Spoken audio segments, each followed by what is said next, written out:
Greetings, brethren, and welcome back to the Chess Crusader channel. Today, I'm going to show you the most unfortunate chain of events in chess history. With me, specifically, the Chess Crusader. For those of you who don't know, I recently got monetized on chess.com. Very nice. I worked hard to get it. I posted every day from January to about the end of July. So, I was a little bit tired, a little burned out, so I took some time off of chess. Only about a week, though. And then I came back to chess, and I was greeted by this. This is my disastrous return to chess, where I took a little bit of a break, came back, and I lost 10 games in a row on Blitz. This little green little spot here, that's not actually a win. That was simply my opponent losing connection. I am pretty sure that I was in a losing position anyway during that game, so that one does not count. All these other games, 10 games that I lost in a row. And some of them I lost in very stupid ways. So we're going to see some of those games here because, yeah, we took a week off of chess and we got smoked just coming back. So we'll take a look at some of these games. And even the game that eventually brought us back, this game up here that we were able to win. So let's take a look at our first game here. This one. Okay, so of course, we have knight to f3. This is my opening. The ready. I always play this with white pretty much every single time. I don't have anything else because we're going to put this pawn right here. Fantastic. And we're going to bring out, well, I guess, usually I bring out this bishop, but I was like, hey, they're just kind of going over here. So we're just going to take our center. Gotham Chess would be very, very proud of me. Okay. So they bring out the bishop. Very good. Just normal. We could go here, but we get attacked right away. We have to go back. So nothing too crazy about this. We just trade. Are we trading in the middle for no reason? Maybe. Maybe. Just giving myself a little bit of a disadvantage in development here, but it's still equal. You can see the evaluation bar there. Not so bad. We bring out our knight. Okay. Kind of just whatever chess going on here. Nothing too theoretical. We lock the center. Good. Do we want to trade our other bishop? No. We're going to lock it in. Because you can't push this because we have a good lock there. That's actually not a bad pin on that knight. Okay, but now they do this, of course, kind of forcing this trade here. They take it. Now we're threatening the same kind of idea. They're just going to play on the other side of the board. Because right now, yeah, we retreat our queen. Not great. Their knight kind of gets in there for free. It's in a solid position as well. I can't attack it very easily. They're going to go for a trade. And yeah, we're going to take that trade. They take back with their king instead of their knight for some reason, not allowing them to castle. Probably because they realize everything is nice and locked. Not much is going on there. But we're going to castle. And yeah, we're getting attacked now. Not great. Okay. Not a lot of piece support on this side. So we'll see what happens. We take back, leaving up a little bit of an exposure over here. So I'll have to work and try to fight that. And yeah, they're going to go here. They go there. Probably should bring this knight back over. We don't do that. Okay. Still relatively equal, though. It's not too bad. They're going to go up there. We're going to go here. Have to be worried about these double rooks going and trying to attack me here. They're just going to attack the knight. They want to get it out of there. Okay, we'll go there. Some doubled pawns here. Not too crazy. The threat right now is doubling up of these rooks. So I should probably do something to deal with that. Whether that's even just like moving here so that if they do double up, I can try to get out. But we don't do that. We attack the bishop because we're like, hey, you know, it's defended. Bishop's got to move somewhere. But my opponent doesn't even have to move it. Because after they go here, it's just over. Because I have to go here to defend against this mate threat. But then they can just take this. And then I take back, and then they can move their bishop out of danger. And then we're just lost. So, I guess we've got to go back here to our spot. And yeah, they just get their bishop out of the way, so I really do need to address this. I really do. My best move here is... Sorry, not this. My best move here is... Again, please. They go here. Now, yeah. We go here. My best move was definitely just to kind of maybe defend this. Because now if they double up and we go here, then we're at least defending the square, which is really nice. But no, we're just like, hey, let's attack this right knight for no reason other than we're attacking the rook. And this does nothing other than convince my opponent that they should move their rook to a more powerful attacking square. But they don't. That's fine, actually, because now we can get here for free, attacking the rook and defending the square. But of course, we just got back to chess. So we're going to take this knight for no reason. Like, this knight is not participating in the attack whatsoever. And we put a rook here. Why? We can't even push this. Maybe the idea is like to go here and then try to break down and then get a passer. Sure. But my opponent realizes, yeah, they can just go here and there is nothing to be done. Nothing to be done. Because once again, once they do this, all I can do is go here. They take this, we go here, and they're just up a piece. That's it. And yeah, usually I don't get surrender here, but I think I was a couple games into this and I was like, man, I can't believe I gave this up. Should have lost earlier, but that's not how it goes. Anyway, that's our first game. So let's move over to our next one. What happens here? Well, pretty standard opening, honestly. This game was pretty smooth for a long time, so we'll go through it a little bit quicker. Just kind of a typical kind of setup here. We're both symmetrical. Very nice. Very symmetrical. Okay, except now we have a little bit of asymmetry. We're trying to defend this. Opponent goes. Very nice. Book stuff. Book stuff. Pinning. Good, we're going to take this here because why? We can take this back, actually. So now, yeah, it's just kind of relatively equal. They don't have this pawn. They have here, though, so they can attack. They get the file. They're going to give a check. Fantastic, we block that. They're going to double up. Not to worry, though. We just defend. And now they're putting more pressure. We're just going to castle because we wanted to just get out of that danger. Sure, they're going to pick up a pawn here. But what are we going to do? Well, this actually isn't a horrible move. I'm thinking, well, we can't really lose this. We do lose it anyway. The reason it's not actually so bad is because of this. Sorry, because of why? Let's see here. Because of, like, what happens if they just take this? I don't even really know here. You have mate in 4, apparently. I don't exactly know how, but let's find out. Here. Oh, because we just get checks, of course. And, like, he can't go this way. And then we just, like, here. And we just threaten this, and there's nothing really that they can do. So, all right. So that's what we have. Did I see that? No. I definitely did not see that because I just kind of hung this anyway. But, yeah, we're going to go here to try and, like, save this. But now we just lose this for free. Because the idea here actually is to go here instead, attacking both of these. Because if you just like take back, then we get this, and everything is nice and equal. But we completely missed that. And we're like, well, I have to save this bishop. And we lose our rook. Very sad.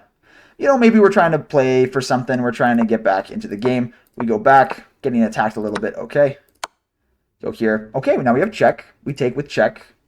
King's got to move. Because, well, you can go here, I guess, but then we're just going to try to work on that there. So they're going to move. Okay. Now, actually, we have a little bit of a working theory here. And the king's going to try to run forward instead of running backwards. Why did they do that? I don't know. I don't know why they did that. They definitely should have gone like back here to play a little bit more defense. But they decided to go forward. And we give this check. Very nice. This is a great move, actually, where like we're attacking this, and we're going to try to get the queen over here. So they go here. Okay. Mistake, because guess what? Now your bishop's hanging just with check. But of course, we don't do that. We give a check. That's fine. We give a check. And they come forward once again. This is just hanging, but I think we're kind of focused on trying to make a mating net. We don't play it simple. We're like, okay, well, we can block out this area. This area is blocked. Maybe I can try to sneak my queen up here by defending my knight. This is open as well. My opponent, yeah, they go here. And, you know, we play the best move. Now we're trying to get in here, like with this kind of a check here. With like this kind of a check here. Let's say this, give a check, go up here. And we just try to kind of force our way in here to give some checks to the king. It's like maybe here, and then comes back down, or like takes this even, and then we go here. And we're just threatening. So a lot of different things. Okay. But instead we get a check, and we go here with our king. That's fine. Sorry, we go here with our king. And yeah, they're going to give a check. They're just trying to get in here. Trying to do something. But the only move that I can't play here is this move. Because it's mate in 2. Because all that needs to happen is this. Block, checkmate. Because of the king actually coming here and doing this. which would have been embarrassing enough. But that's not actually what happens, because my opponent doesn't see it. Now it's actually mate in 3 for me. Mate in 2 before, mate in 3 for me. What is this mate in 3? Well, we have this. Then we have this. Then we have this. Then we have something like this, and then this. Everything is nice and boxed in. Mate in 3. And did we see that? Well, sorry, we saw this far. Mate in 1. Mate in 1. But we're going to take something else, because I was thinking, well, if my opponent, like this is the defender right here. So I'm thinking if I take here with check and they go here, then guess what? I can actually go here. But the problem with that is that my queen is hanging, because the queen sniped from across the board. So we saw the wrong type of mate. So if this was a puzzle, I would have been like, oh, well, there's something else to do, and then I'll just figure out it normally. But no, of course, we find a mate that's not even there. And when we know it's so close, and we've been on this losing streak, this is devastating. It's just over. It's just over. All right, so that's game 2. Let's look at one more game, one more loss that I probably should have won, that did not go my way before we go on to the scene, the game that we won. Okay, so knight out, very good. Typical kind of theory here. This is my bread and butter with white. We just build up, do a trade, of course, try to put my bishop here. Not bad at all. We castle, just trying to play nice and safe. And this is already a mistake, because I'm like, well, we can threaten this. But the problem is that this knight is trapped. Because after this, we go here, and they just push forward. And my knight has no squares to go to. It's just completely trapped. It's completely over. So that didn't actually happen in the game, because we're able to just trade, and we're able to make an escape square, because I think I realized that. I'm not entirely sure. I could have just maybe been trying to prevent this. But my opponent decides to take this way anyway, tripling up their pawns. We, of course, we take back, attacking this. We plant our knight firmly in the center, which is not great, because they can just attack it, but we don't worry about it. Because, yeah, they put their knight here, trying to get a little bit of a trade so that their pawns are all equalized. But instead, I'm going to try to just bring up my rook, defend maybe. I don't actually know why I did this, honestly. There's no threat to either of these because they're both defended. But I digress. We get a little bit of a trade. Very nice. We bring out our queen, attacking this. Very sound in nature, because if we get this, we can get this. Lots of good things here. So they attack this, and I'm like, well, we get this. They take back, and we just pick this up with a rook. So now actually we're up a pawn. Oh my goodness. Are we going to win this game? My opponent goes here. Okay, the idea is to maybe take here. And they get in with the rook, which is not great. That is what happens, though. That is what happens. Because we take this, that's fine. But they're not going to actually take this right after. They're going to try to stack up, maybe. And, oh, I guess they couldn't actually take... Never mind. Because if they took this, they give up their own rook. Sorry. My mistake. This is why I lost this game. Shocker. Anyway. So now the threat is to take this. We probably should have played something like here. I believe this is the best move. It is the best move. But we take this instead because, like, you know what? We can get up a couple extra pawns here. We go here. Fantastic. The problem is now I'm up 2 pawns, but they're isolated, which isn't great. This is what happens in the game. We push our pawn. We're like, hey, just keep pushing. Just keep pushing. We're going to try to get to the end there. They try to defend. Okay. I'm like, hey, let's trade this. If you take this, we get your rook. A little short-sighted in hindsight because we're one square from promotion, but we can't actually stop the pawn from promoting with this rook. So we're only up 1 pawn now. But this is a winning rook endgame because there's actually a challenge for this on chess.com where you just push this all the way up. These hang over here. You use your king to get over, and you just try to leverage these 4 pawns against this here. Completely winning endgame. And chess.com agrees with me. Plus 3.3. So we get up. Just got to get over with our king. Just... Yep, sure, some conversions. This isn't good because now everything is isolated from itself, which is not good. And yeah, now we have to be careful about this. We don't want to hang our pawn. This is a bit vulnerable now, but that's exactly what we do. And now it's even again because after this check, my opponent's king can actually just go over here and attack it. We run back, and I'm like, well, I can just take this pawn now, so that's what we do. Because if they take, then we can take here.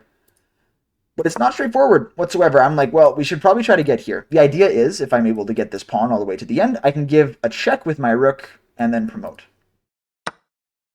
So we're still, like, yeah, my opponent has to get here because they have to just make sure that they play defense. Because now, let's say I'm able to push this up one more square, which is what I can do. This king is now vulnerable to a check. Because if I can give a check, even sacrificing the rook, like if this, I don't know, could get attacked some way, we are going to be able to promote.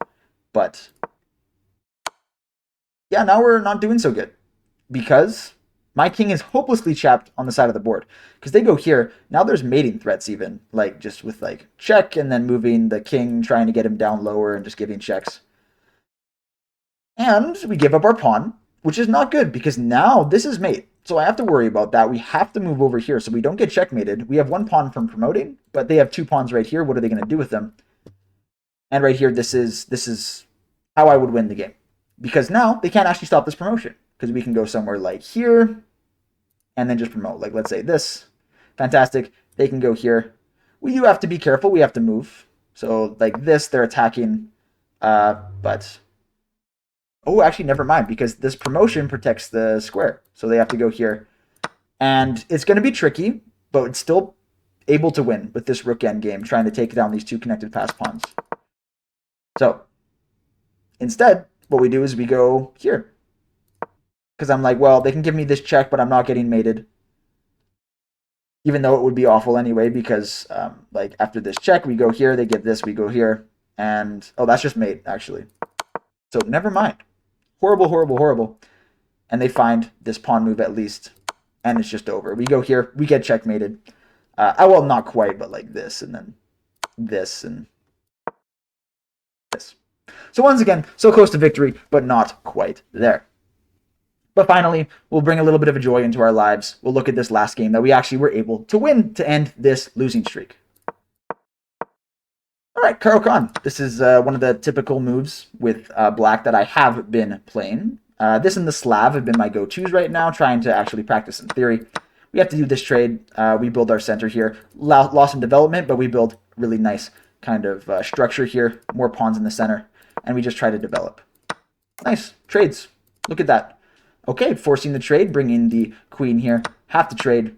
Now they're threatening this, but it's actually not a huge deal because we can go here with our rook. Why is this not a big deal? Well, because if they take this and we go here, they have to move this knight somewhere else, such as right here, but we're going to get this pawn. And even if they go here to give this check again, I can't castle. Well, we're going to attack this knight again, but now we can go up here to block this escape square and actually threaten mate. So then they have to go back here. We just attack the knight again, and why is this the move? What if I take this? Am I stupid? Oh, yes, I am stupid, because then they get this. But then we can just move with our king again, or like go back, something like this. Just giving this up entirely, because I guess now we can attack both of these. Yeah, because now they can't defend each other. Here, here, whatever it may be. Anyways, zooming back from all of this, what actually happens in the game. Where were we? Like here? Yeah, okay.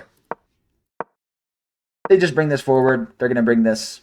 And we're just going to snipe this. Two connected pawns on the edge of the board are really, really, really bad. Now we're threatening. Basic little fork. And my opponent spends 2 moves attacking the knight, but not realizing what the knight's attacking.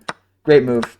Take the rook. It's looking good for the first time in a long time. We get a rook on the back rank. We're attacking this. We're attacking this. Not really, because the knight defends it, but we can just kick it right here. They go. They defend. We double up. We're threatening this. Forces their rook to come over here. And now we can attack this. But I'm not quite there, so we're going to bring up this first to try and lock everything in. Now we attack the knight. The knight moves. We can take this pawn. Moving. We give up this pawn for no reason whatsoever. Because after this, they're going to give us a check. Still completely winning, though. We now have a passed pawn on the outside. Fantastic. Threaten that. Don't take the free pawn that also attacks the knight that's hanging. Don't worry about that. It's fine. Give a check. We'll take it now, though. Okay. Connect. Attack. And in an attempt to defend, they accidentally hang their knight, and that's it. We get a resign, and that is actually the first game. Breaks the 10-game losing streak. So hopefully we're back now. Hopefully we're back. Yeah, we've been away from the game for a little bit, about a week. But now we're back. We're probably going to start a stream shortly after I'm done recording this. This video will come out the day after. It's the August 7th today. So we'll see how well our games go from here. But yeah, thank you all for watching, and I'll just bring up, of course, my members end screen. These are my members, those who support the channel through different tiers that are available right here on YouTube, such as Chess Queue Priority. That's the lowest level. They just get basic priority during my live streams. Lots of people play. Sometimes it takes a while to get in, or some people aren't able to play at all. So if you get that Chess Queue Priority, whenever you come to the stream, you get to play right away, whatever time control you want. And then, of course, we have higher levels that give you access to more things, such as Dodo and Spectra, where they can send me games to actually make videos about, and other perks that are available in my Discord, but I'll let you all look at those. But thank you all for watching, and I'll see you in the next one. Godspeed, brethren.